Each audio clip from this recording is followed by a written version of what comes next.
So what do you think, guys? This is our 1 acre food plot at Piney Grove, and it's got rye, wheat, oats as grains planted in it last fall, and then 2 types of clover. And now it's that time of year when we start thinking about what we're going to plant for the summer. And the first step to getting this planted this summer is to get all of this mowed down and chopped up into fine little pieces so that we can get it incorporated in the soil with our seed. And we're doing that today with the WoodMax Flail Mower. This is the WoodMax FM62H hydraulic shift flail mower, and it only shifts to the left. It doesn't articulate, and it's not going to shift at all on this tractor because we don't have rear remotes. I actually already have several videos out there all about this flail mower, and I just did a video that was posted a few weeks ago that shows the proper angle to adjust your top link so that your flail mower can float across the ground and not dig in. So I think I've got all that figured out and got a good system for basically mowing efficiently. I know how far to drop it or how low to drop it, and I can just go across the field and cut now. But what today's video is going to be about is the 2 different kinds of blades for a flail mower. You can get the Y blade, which also has a blade in the center, and I would say it cuts more like a lawnmower for the way that it mulches. And after we do about half of this field with the Y blades, we're going to switch to hammer blades. So WoodMax does not offer this flail mower with hammer blades, but they've sent me a set to try and see how they work on this machine. So this is what a hammer blade is in contrast to the Y blades that are on there. Now in the video that I have out there about how to set up a flail mower to operate more efficiently, I talk a lot about the Y blades and how they don't have a lot of lift. But here they're doing a real good job with the dry stalks of these grains. But I'm real interested when we switch to these hammer blades to see how much more dust we throw up, how much more suction we get, and of course how well they cut. So let's mow about half the field, give it an equal shot, 50-50, and just track and see how it cuts, and then switch over to the hammer blades and see how they do.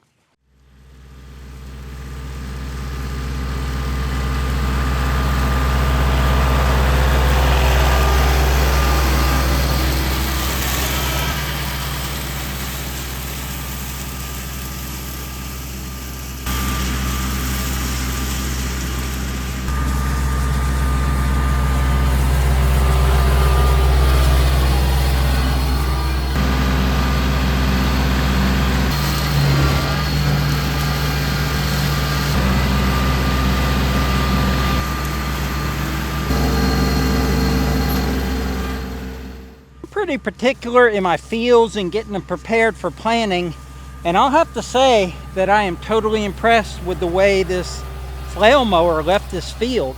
I'm going to grab some of this, and these are dried tough stalks of the grains that were here, and also there's a few weeds in here, and they're just all chopped up. Like there's nothing longer than 8 or 10 inches in here. And for those of you not familiar with a flail mower and you're used to using a brush hog, that's what I would normally use here. And what that will do is windrow all of this cut up clippings, thatch, whatever you want to call it. It would windrow it, and it would also have very, very long stems on it. And then if you come along behind that with a rototiller, those stems will get bound up in the rototiller, and after 1 or 2 rows, you got to cut them off with a knife.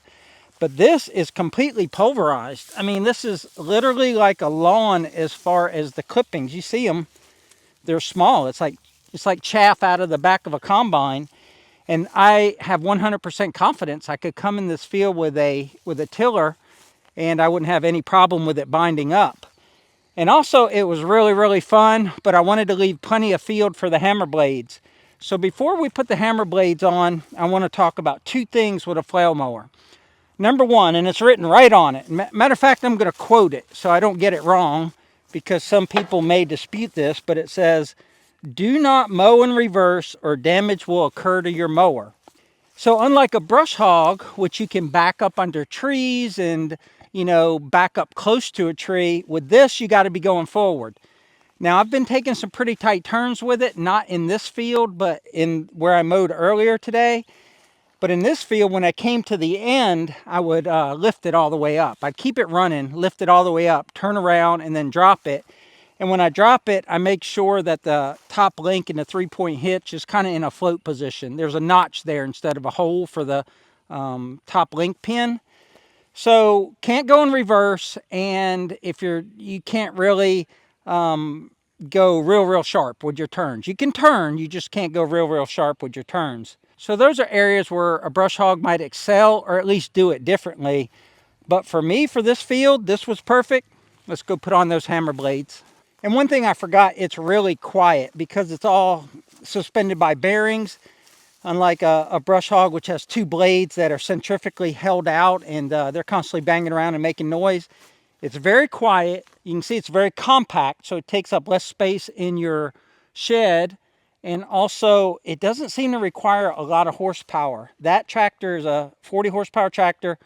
By the time the power gets to the flail mower, you got about 30 PTO horsepower. But I ran this on the Summit TX25, which only has 18 PTO horsepower, and it mows pretty good with that. So it's not a big PTO horsepower hog. So there's 18 hammers to put on, and I'm not going to show you them all, but I will show you one of them. But first we got to get up this cover, and they've made it real easy to access the back of this mower. So with 2 18mm wrenches, you take out 2 bolts and loosen up one, and then you'll get access to the blades. I'll show you how to change one. You can't get to the bolt on the gearbox side over there, or you can only get to one side of it. This one you can loosen up. We'll loosen this one up, and then it'll just hinge right up out of the way.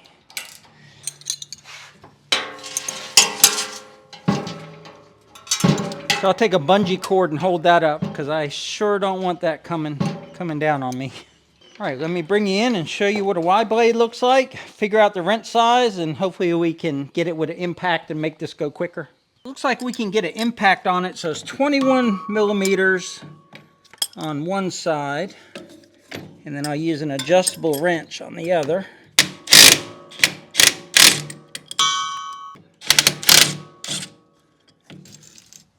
So this rotates towards the tractor, so the back of these still have the factory edge. The front of them is the edge that's been cut, and you can see it's a Y blade, but it also has a center cutter in it right there. So we'll take all of this out, and I'm going to try and keep everything the same. The bolt direction is that way, so we'll put the nut on that side. Looks like the nut is on that side for those 2, and to the right for the other 2. I don't know if I'll need these spacers or not, but I'll keep these together as a set. So you can see there's a little bit of space on either side of the hammer, and the spacers that came out of the Y blades aren't going to fit on either side, and the Y blades actually have a spacer on either side. So these hammers came from WoodMax, and they're supposed to be for this machine, so I'm going to go ahead and run it like this, but you can see where you might want a little bit of a spacer on either side. Otherwise, it's going to have some side-to-side play. But that's the hardware they gave me to put it together with. So it's a locking nut. No lock washer needed. So we'll just cinch it up. And that'll be the installation of one hammer blade. And we'll have 17 more to go.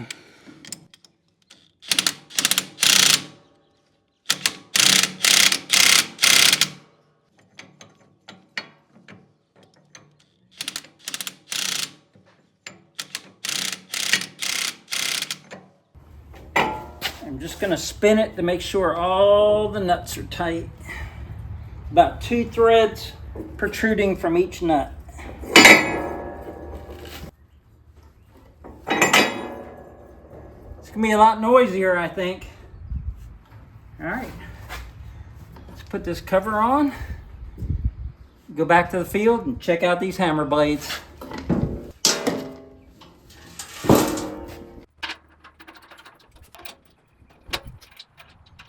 So what I'll be looking for with these hammer blades, one is I think they're going to be noisier at startup. I don't know about once the centrifugal motion pushes them to their outward limit, but I think at startup they're going to be a little clanky. And I expect a lot more dust and chaff and just a whole bunch more air movement with them. As far as cutting, the blades are that wide and they're continuous. and they're not a three-piece blade like the Y blade. So I expect that they'll cut better, but we'll see.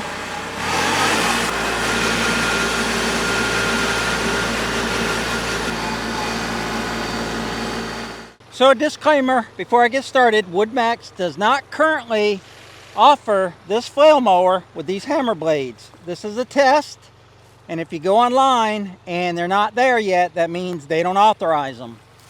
But through this video, they may authorize them. Also, through this video, it may destroy that flail mower. I'm going to leave the mic with me so we can hear it when it starts up. So I'm going to leave it at idle, engage the PTO, see what happens.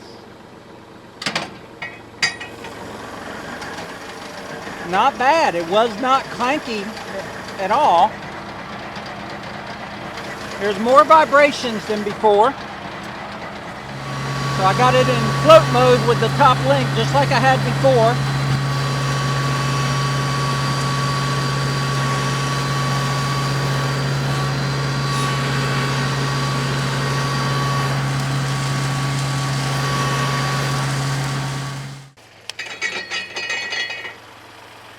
All right, so when it started up, it was fine. It felt like it was more of a drag on the PTO horsepower of the tractor. It just felt like there was more drag back there than before. But I also like just felt a lot of air movement, and it stopped now. But when it first stopped, they clang against the bar they're mounted on or the drum they're mounted on until they stop completely. But other than that, they're not noisy. Nothing flew off. And the cutting is, you could tell it was way different. The thatch is, you can tell it's been like ripped with a wider blade, just the way it was kicking it out the back. And also it layers it when it goes out the back in a different way than the Y blades. I'm not saying one is better than the other. At this point, I've only done 50 feet, but I think I like this cut better, at least in this dry straw type of environment. Let's do some more. It is pretty noisy on shutdown though. I don't know if they all do that. You can see the Y blades, you know, they left some stalks here. I expect this might as well, but we'll see. I mean, we definitely know the line. It's that big oak tree there. See that green oak tree amongst the pines? That's Y blades. This will be hammer blades. Yeah, at startup, it's not bad at all. More vibrations as it gets up to speed. All right, that's 540. Setting it down on the rear roller. Let's let her rip, tater chip.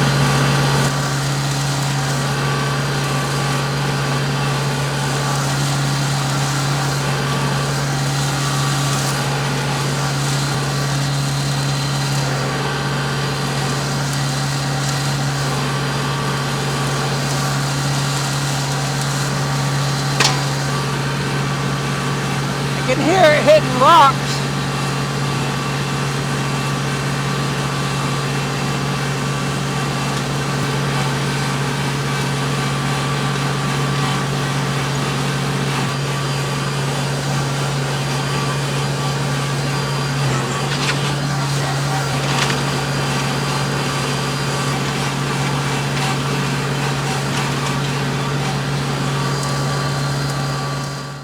All right, I've only made a few passes, but it's a noticeable difference. It is more chopped down here. It's just flatter, I guess. That just scared me because when it stops completely rotating, it chatters. But when it's running, it runs fine. Now, when it first starts up, there's a little vibration. But once it gets going, the vibration is fine. I did hit an anthill over here, and when I hit that, it made some serious noise. There's the anthill. I don't know how tall it was. It was probably 12 inches or so, but it knocked it down. I mean, with the naked eye, you can tell a little bit of difference between the hammer blades and the Y blades. I mean, it's not that noticeable, but I know where the line is. So we did about 15 feet here with the hammer blades. So the tractor width again, then that oak tree on the end, and then the rest of this was Y blades. You can see it's just a little bit more ragged of a cut. I mean, it still looks good, but looks like the hammer blades got more of the material chopped up. Okay, I'm gonna zip across the rest of the field, put you guys on time lapse, and at the end, I'll let you know if I notice anything else. But those are the things I noticed already. And if I hadn't mentioned it, it's louder. Before it was a hum as those blades cut through the air, and now it's funny to say it, but it's almost like you can tell it's a cup on the air. It's more of a roar with the air noise. But other than that, pretty smooth. Let me do some more mowing, see if I have anything else to say about it.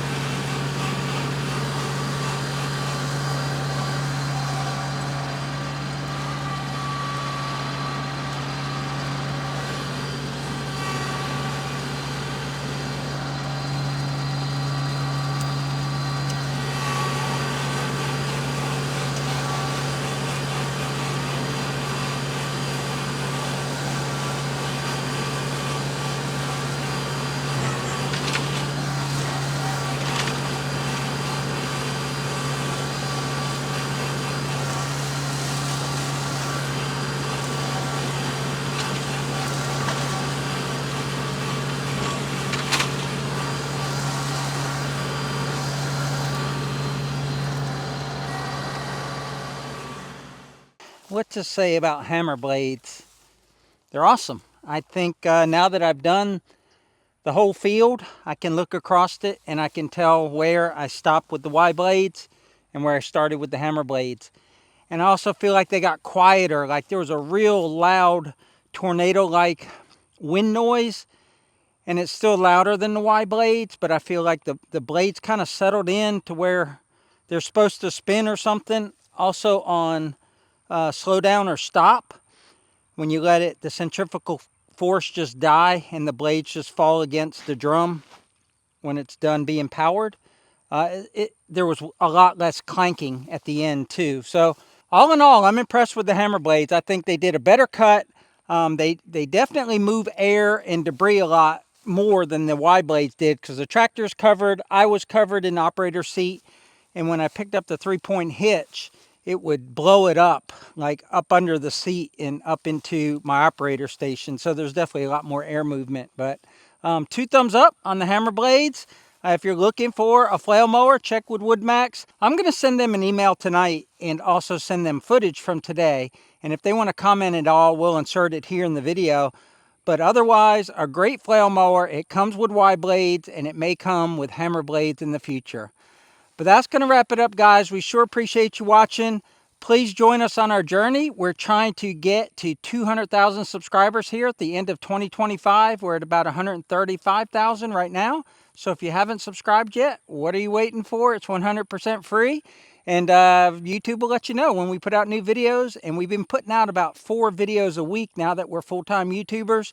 And we'll keep up that pace as long as we have interesting things to show you. But that's going to wrap it up for today. So remember, life's short, tractor hard, and check out these 2 videos right here. They're totally awesome. Catch you on the next one, guys.